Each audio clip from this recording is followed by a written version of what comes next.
Chris, thank you for coming today. So my first question is, what was it that inspired you to become a person today? What inspired me? I think just being inspired me to become a seminarian was in World Youth Day. I went last year to Madrid. A specific event that really sparked my vocation and God's calling. It was at the opening mass in Madrid, where I kind of had a different view on the mass. I'd say I kind of saw it in a different level. I was amazed at how beautiful the mass was, and it was just amazing. It blew me away.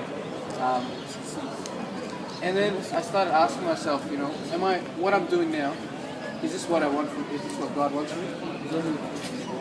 And just kept asking these questions and questions. And prayer, I think I was up till about 3 a.m.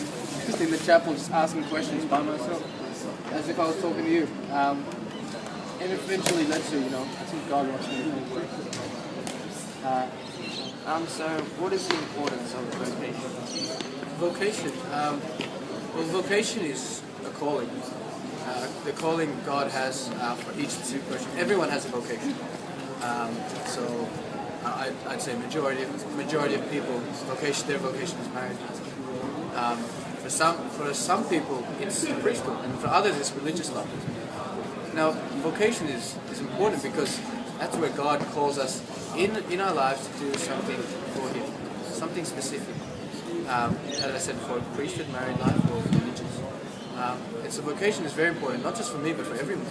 Because that's when we can say yes to God and say, yes, God, I'm going to follow what you want me to do. Because when we follow Him, that's when we find happiness and find love. Would you have chosen a different lifestyle if you had to choose? Well, I've only been in the seminary for half a year so far. And I'd have to say no. I wouldn't change.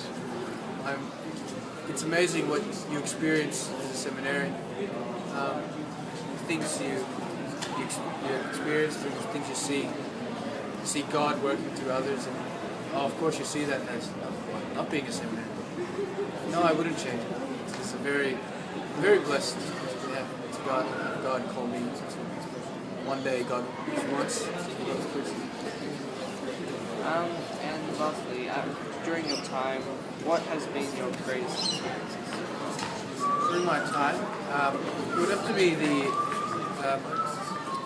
when a homeless man, actually, last time I think a homeless man, I was talking with him at the Cardinal Freeman Center, which is a place for homeless men, and he pretty much opened up his entire life story of me, which was really breathtaking, because he had nothing, literally nothing, and he just wanted to get back on his feet and live a good life, to better his relationship with his sons, to help his partner.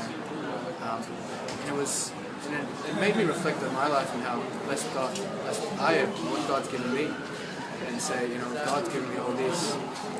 How am I better helping people? It just made me reflect on how blessed I am. So I have to say that was. Thank you for your answer.